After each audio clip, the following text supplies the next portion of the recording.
So what up, YouTube? It's your boy GRAJASMO. And it's been about a week with this bad boy. And I don't know. Let me tell you what I think about it.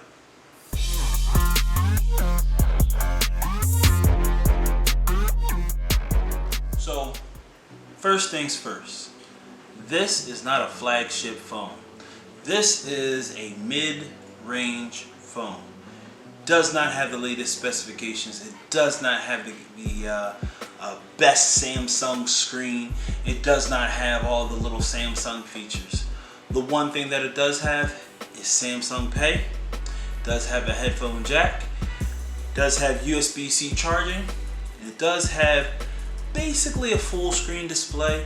If you're going to complain about this full screen, then you should also be complaining about the Note 10, the Note 10 Plus, the S10 and the S10 Plus and the 5Gs and all that other kind of stuff, because all the Samsung phones have something wrong with the screen.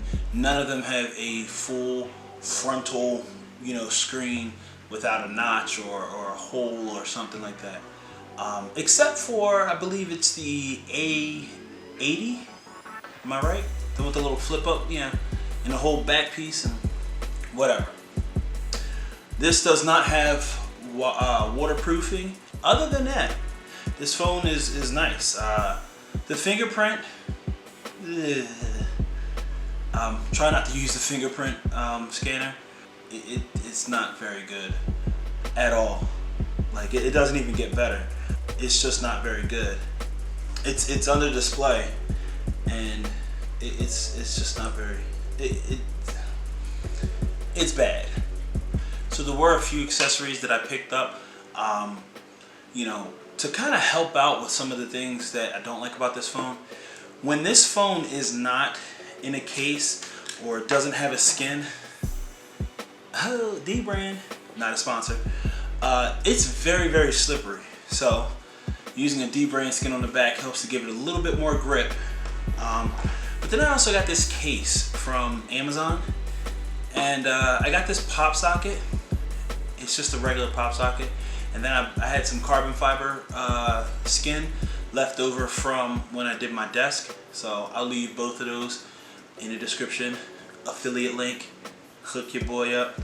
But yeah, this case really helps out a lot. It's not very durable. It's pretty flimsy, but it does kind of protect the sides and the back.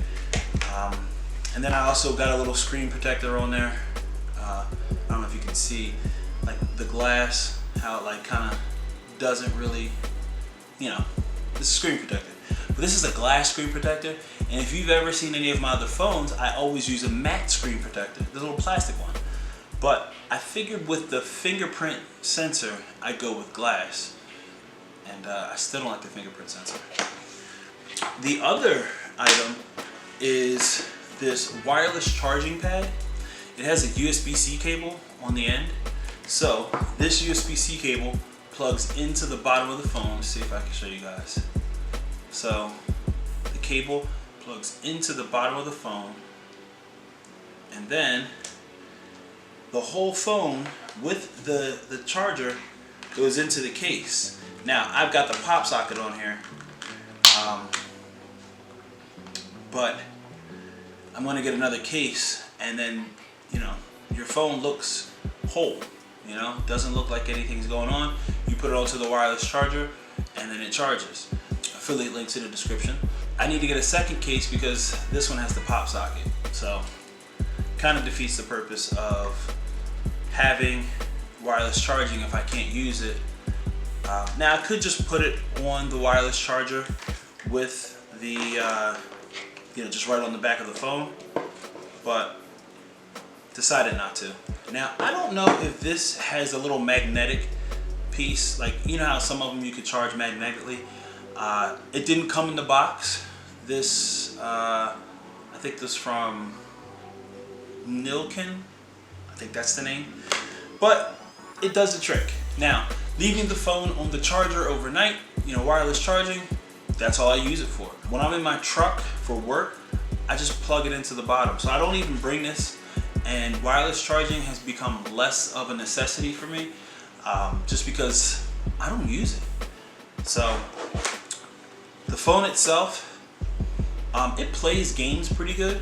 I do notice, it may be because of the screen protector itself, but I do notice that the touch is a little off. Sometimes I'll be typing and it won't register a character. Sometimes I'll be touching somewhere on the screen and it won't recognize what's going on. I have heavily customized the way that the layout is. Not a big fan of Bixby, but there is no Bixby button. So let's take a look at the phone itself and let's see how it's set up. Alright, so let's take a look at the screen. Sorry about the fingerprint, but it is what it is. So, thumbprint, thumbprint, thumbprint. This is terrible. Well, as you can see, I have the always on display, picture of the family, time, date, and battery percentage. And then my lock screen is a video.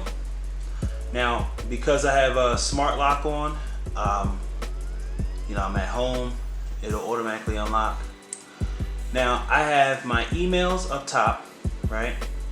I have a series of folders around. This phone doesn't have the apps edge, so you could just swipe in from the edge and then have all those apps on the side. That's one thing that I do miss, but I have the game launcher. I also have my music. I have all the photo, video kind of stuff, for making video and photos and all that kind of stuff. All my money apps, so shopping and banks and stuff like that. The different video streaming platforms that I use. I also have my social media. I have the optimize button because I want to make sure that this thing stays optimized and that it's always running, nice and smooth. I also have the MyFitnessPal widget. I also have the Amazon Music, loud and proud. Now I also have my calendar wide open, and I also have the Google Keep list. So chest workout, wrestling moves, just a bunch of stuff.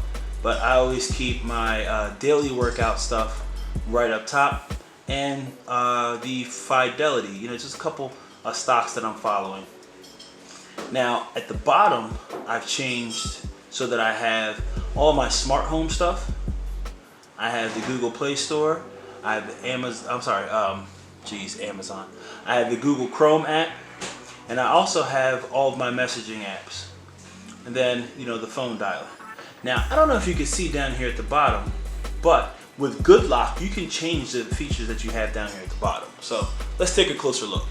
I changed the wallpaper and I made it a little bit darker. I like to keep this bottom row a little lighter, so I mess with the transparency, and I do all that in Good Lock. So I have the recent used apps, I have the screenshot, I also have the home button. Now because this is a big phone, this pull down notification bar is extremely important for me. And then I have my back arrow. I've been using Samsung for as long as I can remember, since the Galaxy S3. So I'm so used to having the back button right here, and that's the reason why I do that. Okay, so who's the Galaxy A50 for? Well, anybody, except for the super professional.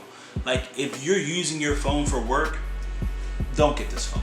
If you're just an everyday average person, this is a great phone. If wireless charging is a must, you can definitely pick up one of these guys. There's even one that has a breakaway or a magnetic charger, wire, a USB wire. But yeah, it's a huge phone. I can multitask. Most of the time I have 5 to 6 apps open in my recent apps. So it's really, it's got 4 gigs of RAM, which isn't that much, but at the same time, the Galaxy S8, which was a great phone other than battery life, only had 4 gigs of RAM. So 4 gigs of RAM, it doesn't have the latest processor. Oh, and battery life. I tested this out one day. So I go to work at about 7:30, and I used to take my phone off the charger around 7:15. I didn't charge it purposely all day until I got back home, which was probably like around like 4:30, 5 o'clock, because of traffic and all that kind of good stuff. I'm listening to podcasts. I got YouTube playing on my break. I'm playing games. Just a ton of social media, and I even took a couple pictures of some bugs. But this bad boy lasts me. I had about 20% when I got home. So the 4,000 milliamp hour battery on this guy, this 6.4-inch screen. I mean, it's an all-dayer. Is it an all-day, all-night phone? No.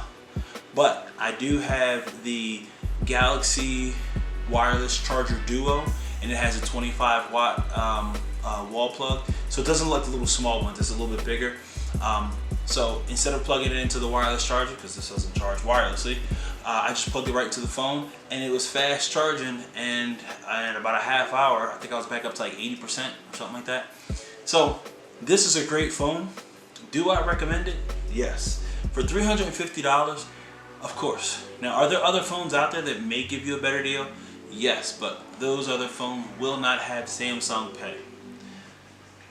For me, Samsung Pay is a deal breaker. If I gotta have it, it makes life so much easier.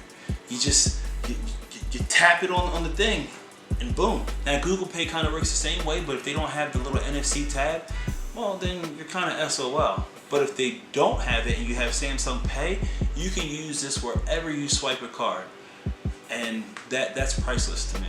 I wish some other companies would come out with it. A OnePlus Pay would be fantastic, that uses the same type of technology.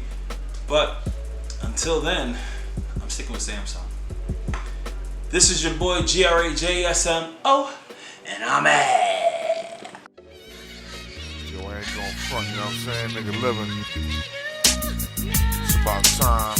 CMP, shit's going my way, you know what I mean? There ain't nothing like it.